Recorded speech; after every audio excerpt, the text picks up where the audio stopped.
Hello, and welcome once again to the Secrets of the High Demand Coach podcast. And I am here with yet another high demand coach, and that is Mr. Steve Smith. Steve is a new friend of mine. We're meeting here for the first time, but he's the owner of GrowthSource Coaching, an Orange County, California-based business and executive coaching company that specializes in helping business professionals become extraordinary leaders, savvy business owners, and confident marketing strategists. Steve's sole mission is to help business professionals to develop clarity, confidence, and operating performance so they can play at their highest potential. I absolutely love that. I'm excited about our conversation, Steve, and I'm so thankful to have you on the show. I'd love to just start and open up with your story. Tell us a little bit about who you are and how you got into coaching and why. Well, Scott, thanks for having me on. I'm really looking forward to this. The short story on my entire evolution through business is that I worked for 30 years in the consumer products manufacturing industry. 4 large corporations, all top of their game. Had a lot of great experiences, but when 2008 came around, I'd kind of had enough. And I was really looking for something that I could take everything that I had learned and repurpose it so I could feel a whole lot better about what I was doing. Have a meaning to all this as opposed to just kind of following, the big corporate, guidelines and where they want to go and the stockholders and all that kind of good stuff. So I ventured out and ran into coaching. And it was interesting because I didn't know this. I mean, I knew coaching was around. I had heard about people that had executive coaches, but I didn't realize it had just grown at the levels that it is today. Yeah. And I was introduced to the whole coaching arena. And I ended up buying a small franchise, and it was a startup company. I fell in love with their whole methodology. I mean, they just had a philosophy about this that really spoke to me. Things were going along really good. About 2.5 years in, the company folded. They went out of business. And so what do you do with a franchise when the mother company decides to go bankrupt? I'm sitting there. I mean, I can remember the day and the time. This is one of those things where you just never forget the phone call that tells you it's all over with. Yeah. And so after I got done kind of like crying in my soup, and my wife even said, well, look, you're always telling me that clients stay with you way beyond the contract because they like working with you. So why don't you just do your own thing? And that's when that light bulb moment hit. And I took everything and repurposed it. And quite honestly, the way I springboarded myself from that disaster to what I have today was I contacted the IT guy that was inside the company. And I said, is there any way I can get some of this material? Because, you guys are going out. Everybody's running. Nobody's going to hang around to repurpose this thing. So he gave me access to the IT system, and I downloaded the client list. And I started calling people. And I must have called almost 100 people. And I got people that no thanks and, oh, yeah, let's do it. And some people were just threatening me with lawsuits like I had anything to do with this. But I ended up with about 40 clients, some that I basically helped them get through their program. They had already paid in advance and they were out the money. Oh, wow. So I helped a few of those. I split my fee with a couple others. And so over the course of about the next year and a half, that's what got me started. And after that, I realized what the franchise had offered me was all about mindset, about getting your head in the game and really knowing what lane to play in and how to operate from a mental standpoint. What they didn't have, which is what 80% of my business is today, was leadership and management. And that's what I brought in from my 30 years in consumer products. Because one thing about that industry, they do an unbelievable job of training people as they're bringing them up, up the ladder. And so I had all this in-depth skill. And I thought, okay, there's other, the small businesses or executives who are rising up in their careers. They've never had any formal training. And so I just started marketing that and the floodgates opened. Wow. So that's kind of how I got where I am today. I mean, it was a fluke, but it was the best thing that ever happened. Amazing. I'd love to explore that for just a second, because it's remarkable how many successful even founders have that story, right? You said the phone call that tells you it's all over. Right. And I want to, it wasn't really on the map or on the radar, but I'd like to pause here for just a second and hear, like, how do you, having processed through that, what would you tell somebody listening who just got that phone call this morning, right? And is sitting in that, that first day, 2 days, 3 days, and thinking it's over. What would you say to them right now? All right, here's what I would tell them. And this is pretty much what happened to me. The first thing I thought was, which anybody's going to, after you hang the phone up and you decompress a little bit, the first thing you think about is, what am I going to do? And over the next week or two, what I had found out was everybody else that had come into that franchise. Franchising is an interesting world because until you get to a critical mass, the franchise itself is kind of always at risk. And I think we got to maybe 24, 28 franchises in major cities around the country, which is puny, for a franchise. But it was growing. All right. So what I found out was everybody else that was in the franchise basically left the coaching arena and went back to the occupation they had before they fell in love with coaching. Wow. And I said, you know what? There's no way back for me. I'm not going back in that direction. I decided I put about 100 grand into this whole thing. I said, this is the only direction I have going forward. So the next question was, all right, I can either just language in my own misery, or I can figure out what a company would look like that has my stamp on it. And I spent the next 30 days with everything I'd learned from them, because they were real big in marketing, just sitting down and figuring, okay, what does it look like now? Obviously I can't use their name because it was kind of tarnished, but I came up with my own name, my own philosophy, what people could expect if they decided to come to me. Because that's one of the things I learned in marketing is you have to be really, really clear about your promise. And you have to execute every single time with every single person you work with. That's how you get the reputation about there that you're the real deal. Yeah. And so I built this whole model with like 70 modules on various aspects. Because the other thing I realized was a lot of our competitors, big ass companies, had programs. They'd put people through the front, they'd run them through the whole end. Didn't matter whether you needed it all or not. You bought into the program, that's what you were going to get. I took my whole system from, people, I'm dating myself now, but from Reader's Digest, short little modules that could help people develop strategies and get over the humps that were holding them back. Right. And I put all these things together for management, leadership, and marketing. And that's how I did it. And once I started getting into the traction of putting together stuff and seeing it all come together, at least on paper, that's what gave me the motivation to keep going. Right. I had a purpose and I really felt good, even though I was making zero money at that time. I really felt good about where I was going. Mm. Hey, yeah, it's such a great point. Like, I think the question that comes is like, if you can go back, like, then that's a valid route, right? If you can go back. If you're not going to go back, you just have to burn the bridge, right? Like, yes. if you're not going to go back, the biggest thing that I think folks get stuck with, especially in times of crisis or doesn't go the way that you want, is we get stuck in the middle, right? We can't get back to the thing that we want. Maybe it never existed in the first place, right? And we lose the opportunity to move forward because we're still hanging on to this old thing, right? And here's the other thing that I ran into, and I see this today. People go into coaching because they have some love affair with what it's all about. Quite honestly, and I've sat down with numerous people over the years who have asked me, how do you do this? How do you get into it? And the first thing I tell them is, this is not an easy way to make a living. You can be successful at it and you can have, great fun at it, which I do, but it's a hard road. And there's like coaches littering the sidewalks everywhere. They're all over the place, but many of them don't get into it for the right reasons. And the ones that don't, when you hit that wall, that's when they start going back and saying, well, gee, what I was doing before actually wasn't that bad, and then they tend to go backward. And there's nothing wrong with that.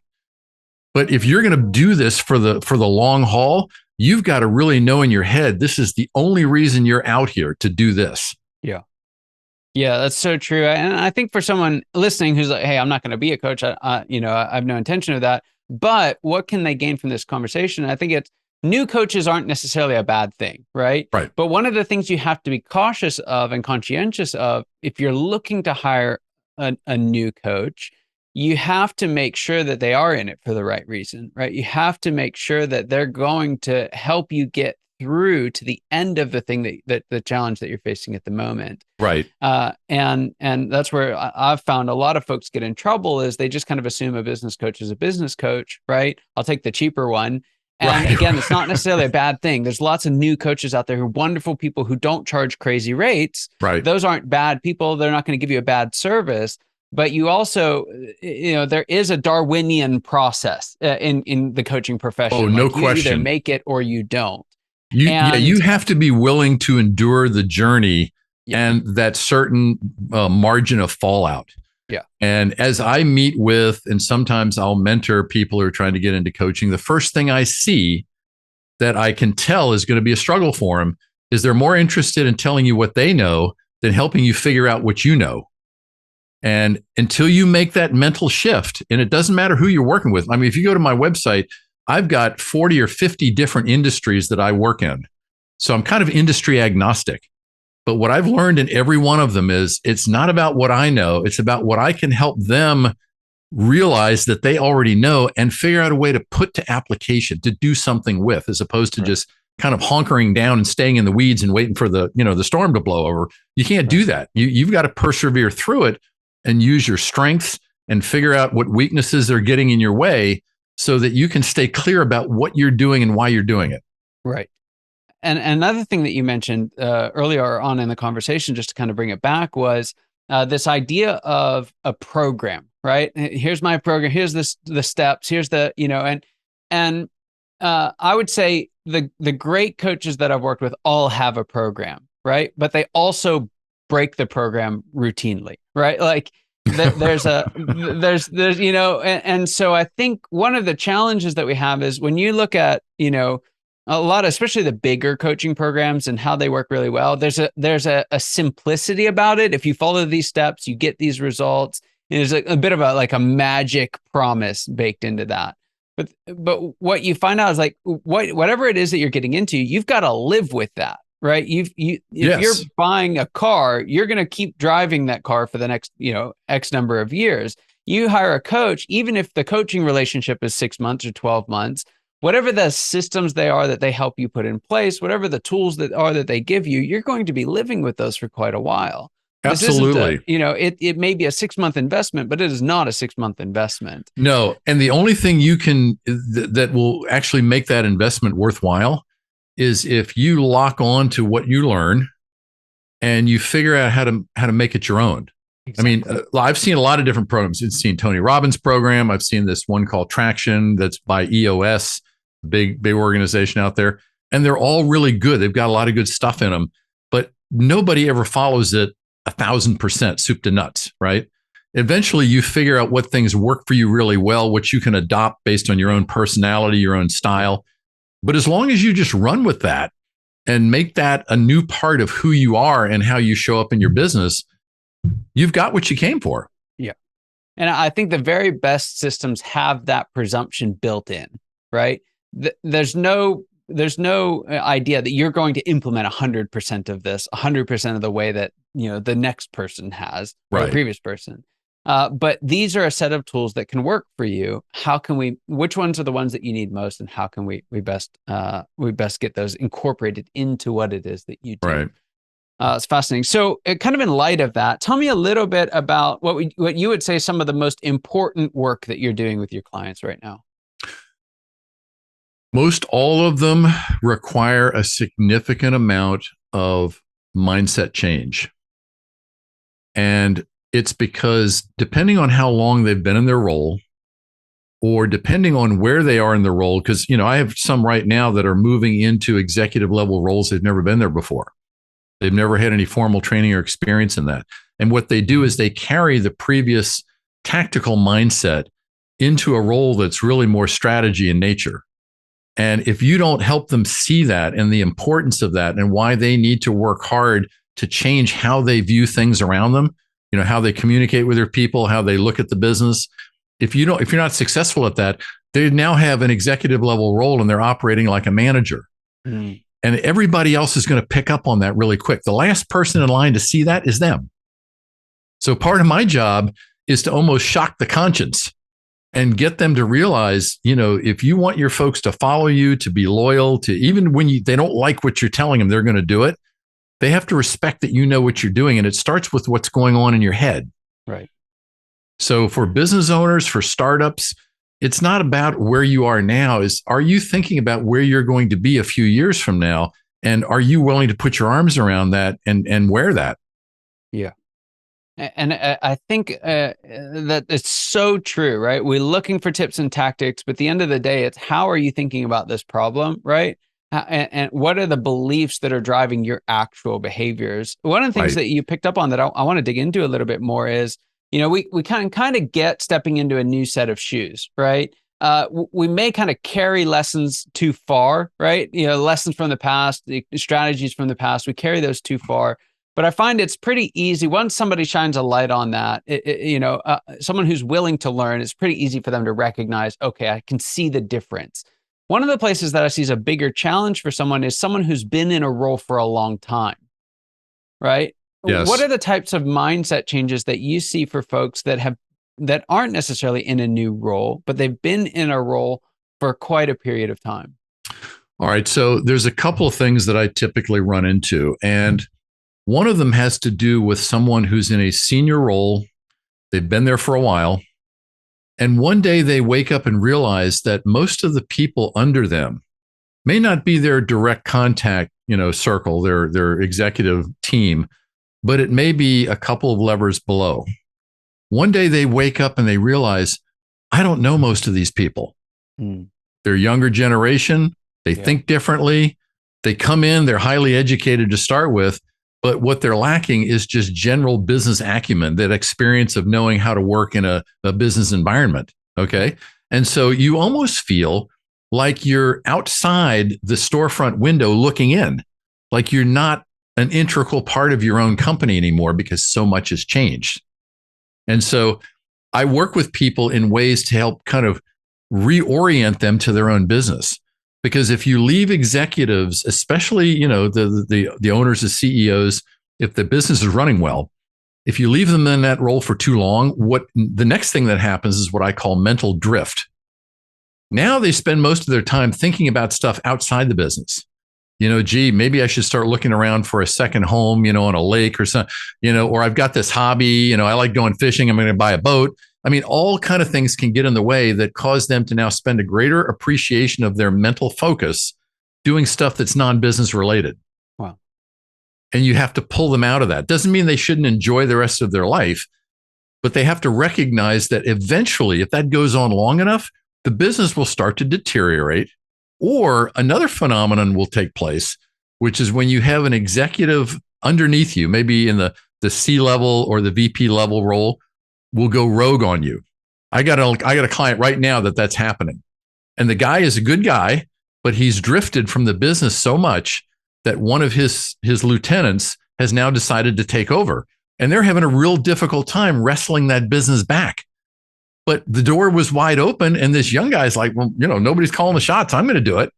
And so that's the kind of thing that can happen if you don't constantly look around you and say, what's changed? Am I still relevant? Do I need to get involved in certain things that are going to keep me not in the weeds, but in that director guidance level part of the business? Right. And I think that's so true because we tend to see the world as Boolean, black or white, true or false, in or out, right? And the reality of it is great leadership is messy. Like, it's inherently messy. It's getting down in it. It's pulling back out of it. It's, it's like if you're in a flight, you're at ground level and you're at 30,000 feet, right? And you go up, you go down, you everything in between. You can't just stay at 30,000 feet. You can't just stay at ground level. And I think that's a trick. So for a leader who's maybe wrestling with that kind of in versus out mindset, or struggling to find that natural balance, or maybe the appropriate tension, what kind of quick piece of advice would you give to them in wrestling that down? The thing I tell people is very strategically reorient yourself to the people in your business. Find out if you have new players at the senior level that are reporting directly to you. Find out who they are Is their philosophy supporting the company's philosophy, or is that started to separate? Figure out what they're doing. Don't go in with the idea of telling them what they're doing right and wrong. Go into them and find out, what can I do as the CEO to support you and make your department, the area that you have domain over, better? Because one of the critical elements of being at the top of the list is to run interference, to remove the blockages so the people you've hired to do more of the executional work are unencumbered and can do that. So find legitimate ways to reconnect. And it doesn't mean you have to run in there with guns blazing and have weekly meetings with them, but just gradually get back in the pool.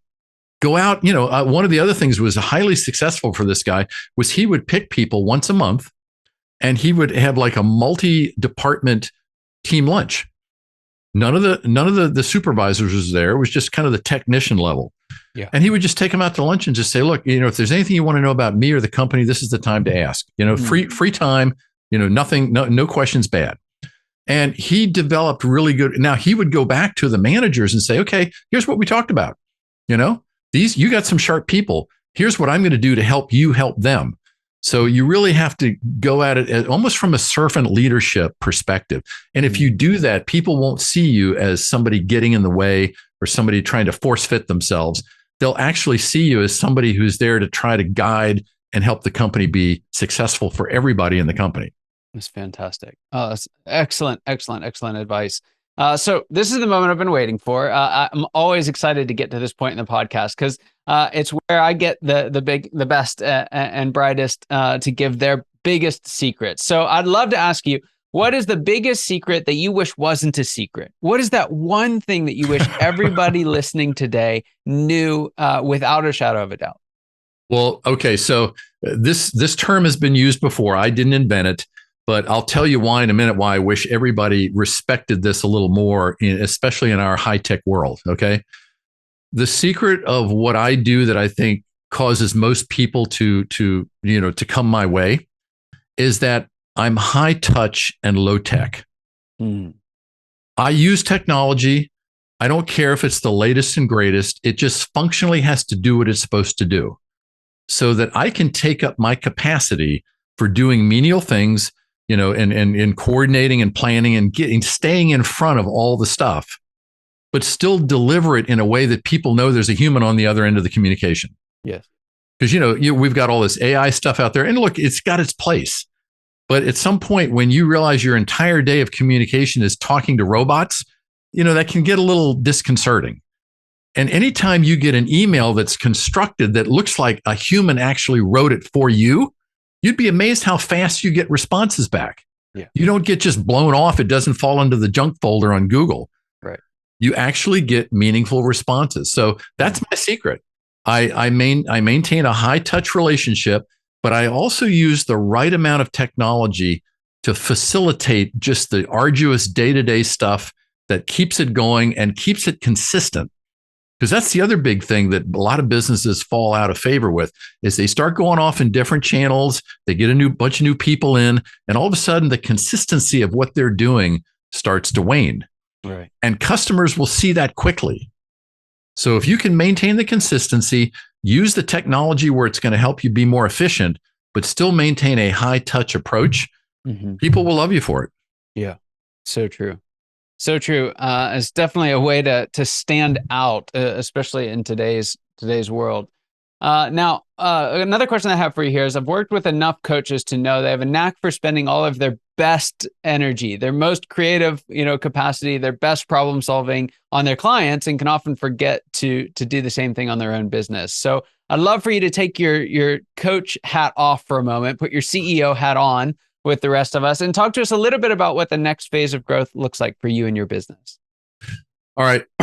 When I got into this thing, I had thoughts about, gee, what kind of a company can I build out of this with people involved and things like that? Because that's where I came from in my private sector work. And as I got through this, what I realized was there's a certain level and size that I really enjoy working with because it doesn't stress me out and stuff like that. So what I have endeavored to do is earn my way up the quality client ladder. bring on higher profile clients, more complicated ones. They will invite me in. Instead of me just doing one, I'm doing 5. So that's been my growth goal, is to get better quality, more intricate types of clients, because what happens? They stay longer. Yeah. And that's the nature of coaching. I mean, look, I know a lot of great coaches that sell packages in, 4 sessions, 8 sessions, 12 sessions. I don't do any of that stuff. They got to be with me 6 months, and then it goes month to month. You stay as long as you want. You tell me when you want to tap out. Yeah. People will stay a year and a half, 2 years. I have some clients been around 4 years, but I know half their management team because I've been working with them along the way. And that kind of consistency is what makes this type of profession worthwhile. So that's my goal. That's also my struggle. But, to me, it's worth it because it fulfills what I do. And it makes this, the kind of, this is the kind of profession you could do for a long time. You don't have to go out at 65 or whatever. You can do it as long as you have the mental clarity and the stamina to keep doing it. And a great coach is not a quick fix. There will be early wins, right? Like there will be early wins more often than not all the time, but more often than not. But the real value of the relationship is in longevity. And that's not just selling, hey, you got to get into a forever coaching relationship, because you definitely don't want to get stuck in one where you're giving more than you're getting as a client. Like that's just the worst possible outcome. But if we rewind the tape a little bit, it's making sure that you're signing up with somebody that can carry you for a little while, right? If you go into it saying, hey, we just need this one thing, well, okay, maybe you can get help with the one thing, but what is it? What's that one? What's sitting right behind that one thing, right? And maybe you can't see it, right? Depending on how big the challenges are right now, you may not be able to see past that, but try and find the person who can, right? Try and find the coach who can see past that challenge and take you beyond it. Well, here's another interesting thing that I learned along the way, because the original franchise that I bought into, that was back in 2008, and Zoom wasn't really around at that point, or they weren't fully formed. And so everything we did was on the phone. And to this day, probably a simple majority of my clients still opt for that. And I'll tell you, the biggest benefit is for me helping them. It shuts down every sensory perception channel except your listening. And so all you do is listen. If you're on Zoom, you're listening and you're watching. If you're in the room, you're listening, you're watching, you're experiencing the coming and going of everything going on around you. It can get distracting. But when you're in that audio mode only, you pick up things that you probably would have missed before. And the playback is what the client's paying you for. Yeah. Tell me what I'm going to tell you what I just heard that probably doesn't sound the same as what was going on inside your head before you said it. That's where people say, ah. Yeah. Once you get to the ah stage and you get enough of those, now they start taking control of the sessions. Now they're showing up saying, this is what I need to get past. Then I love it. I said, look, you guys get in the driver's seat as fast as you can. My job's not to drive the train for you. My job's to drive it until you're comfortable taking the wheel. That's excellent. So I know that some folks are listening and they're just resonating with everything that you said, right? That maybe they've stepped into a new role and they're feeling the weight of it. Maybe they're in that seat of, well, been in this role for a long time and I'm feeling the weight of the disconnect, right? And that's really hitting home. So how can folks connect with you and learn more? There's 2 things you can do. The best way is just to go to my website, GrowthSourceCoaching.com. I have my email. I have my phone on there. The best thing to do is just use one of those little capture box. Sign up for a consult. My consults are so anti-sales. It's amazing. I'm there to help them figure out if coaching is going to help them solve their problem, and if me, the coach, is going to be a good match for them. Not everybody is, but that's the whole reason for doing that, to give them some understanding as to, is this the best professional development vehicle for you? Yeah. Do that. Some people will just send me emails straight out. Hey, when can we talk? So that's the best way. If you want to go on LinkedIn, go on LinkedIn. You can see a bunch of stuff on there. You can see articles, videos, things that I publish, and that'll give you a good sense as to how I think about this. And if that resonates with you, that's a good start. If it doesn't, then there's other coaches out there you can look at. Fantastic. Well, Steve, thank you so much for sharing. Again, that's GrowthSourceCoaching.com. We'll stick it in the show notes for everybody. Reach out to him. You're in good hands with Steve. So again, yeah, thank you so much for being here. For everyone listening, your time and attention just mean the world to us. We're honored to share this time with you. I hope you got as much out of the conversation as I did, and I can't wait to see you next time. Take care.